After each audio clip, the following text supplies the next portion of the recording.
Did you know that a heavily outnumbered African army once crushed a European colonial power, halting their expansion for decades? This is not the story of defeat and subjugation that often dominates narratives of African history. This is the story of African resistance, ingenuity, and triumph against seemingly insurmountable odds. We delve into the heart of Africa's battle history, revealing the unsung victories that shaped the continent. Today, we journey through time to witness pivotal clashes where African forces stood their ground, defying expectations and altering the course of history. Our first stop takes us to the rugged highlands of Ethiopia, where on March 1, 1896, the Battle of Adwa unfolded. Here, Emperor Menelik II, alongside the indomitable Empress Tetu, led their Ethiopian forces against the invading Italian army. The scale of the Ethiopian victory was astonishing. Menelik II mobilized a force of around 100,000 troops. Crucially, 80,000 of these warriors were armed with modern rifles, a fact often overlooked. This was not a clash of spears against guns. It was a battle where Ethiopian firepower met and surpassed Italian arms. The Italians, numbering around 17,700 under the command of General Oreste Baratieri, were decisively defeated. The Italians suffered over 6,000 casualties, a combination of dead, wounded, and missing. Ethiopian losses, while significant, were estimated between 4,000 and 7,000. Adwa was more than just a military victory. It shattered the myth of European invincibility and secured Ethiopia's independence, making it one of the few African nations to resist colonial rule successfully. Menelik's shrewd diplomacy and arms acquisition, securing cannons and rifles from France and Russia, played a pivotal role. Empress Tetu's leadership also ensured the health and well-being of the troops via field hospitals. The victory reverberated across the continent, inspiring Pan-African movements and becoming a symbol of resistance against oppression. From the highlands of Ethiopia, we travel south to the rolling hills of Zululand, South Africa, to witness the Battle of Isanwena. On January 22, 1879, the Zulu impis, under the leadership of King Setshwell Kompand, clashed with British forces. The British, confident in their superior weaponry, underestimated the Zulu warriors. The Zulu army, numbering around 20,000, employed the classic bullhorn encirclement tactic, honed by the legendary Shaka Zulu. The British force of approximately 1,800 troops, primarily from the 24th Regiment of Foot, was utterly annihilated. British casualties amounted to a staggering 1,329 dead, including 21 officers. Zulu losses were significant, estimated between 1,000 and 3,000, but the victory was decisive. Several factors contributed to the Zulu triumph. The British faced ammunition shortages and logistical challenges. The intense heat caused rifles to jam, adding to the chaos. Zulu scouts had carefully monitored British movements, exploiting a critical 20-mile gap in their lines. Isanwena sent shockwaves through the British Empire. It shattered the illusion of easy colonial conquest and demonstrated the fighting prowess of the Zulu nation. The victory, however, was short-lived. The British reinforcements arrived, and the Anglo-Zulu War ultimately ended in British victory at Ulandi. But Isanwena remains a powerful symbol of Zulu resistance and a testament to their military skill.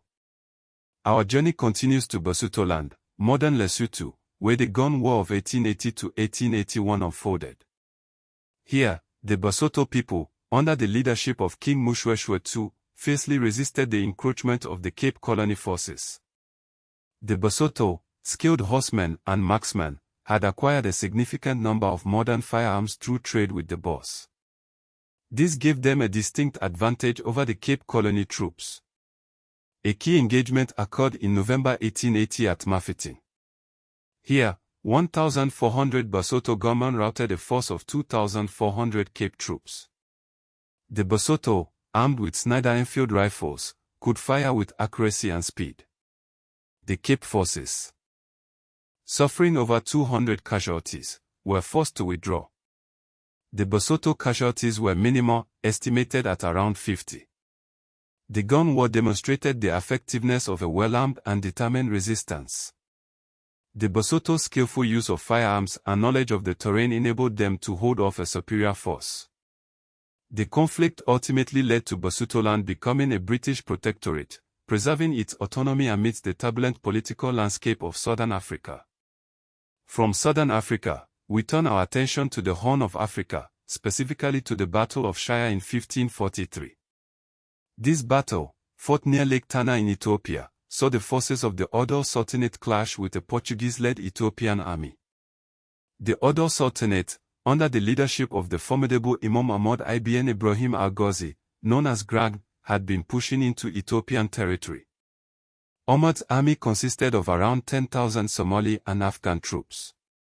The Ethiopian army, bolstered by a contingent of Portuguese soldiers, numbered around 9,000. The battle was fierce, and Imam Ahmad was killed in action.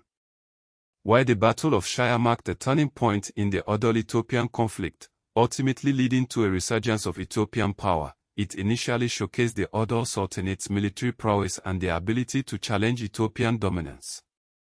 The use of poison-tipped arrows by Ahmad's archers caused significant casualties among the Portuguese and Ethiopians, demonstrating the innovative tactics employed by the Adwa forces.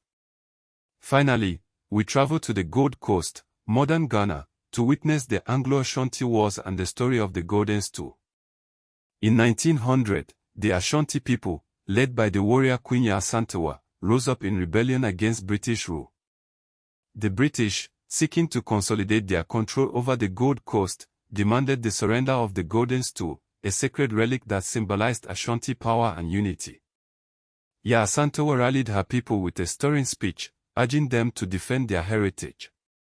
The Ashanti forces, numbering over 10,000 warriors, besieged the British garrison in Kumasi. The British, numbering around 1,200, were trapped for months, suffering significant casualties. While the British eventually broke the siege and captured Kumasi, the Golden Stool remained hidden. This resistance prolonged the conflict and demonstrated the Ashantis' unwavering determination to preserve their sovereignty. The story of Ashanti and the Golden Stool became a symbol of Ashanti resistance and continues to inspire national pride in Ghana. These battles, though separated by time and geography, share a common thread: the unwavering determination of African peoples to resist foreign domination and defend their sovereignty. They demonstrate that African history is not simply a narrative of colonial conquest. It is a story of resistance, resilience, and triumph against seemingly insurmountable odds. These victories may not always be widely known or celebrated, but their impact on the course of African history is undeniable. They serve as a reminder that African agency and resistance played a crucial role in shaping the continent's destiny. The echoes of Adwa, Isanwana, the Gun War, Shire, and the Golden Stool continue to resonate today. They inspire movements for social justice, self-determination, and Pan-African unity. They remind us that the fight for freedom and equality is a continuous struggle and that the spirit of resistance remains alive and well in Africa. Scene 1: Adwa, Ethiopia, rugged Ethiopian highlands at dawn, mist rising, no signs of modern development, cinematic 8K.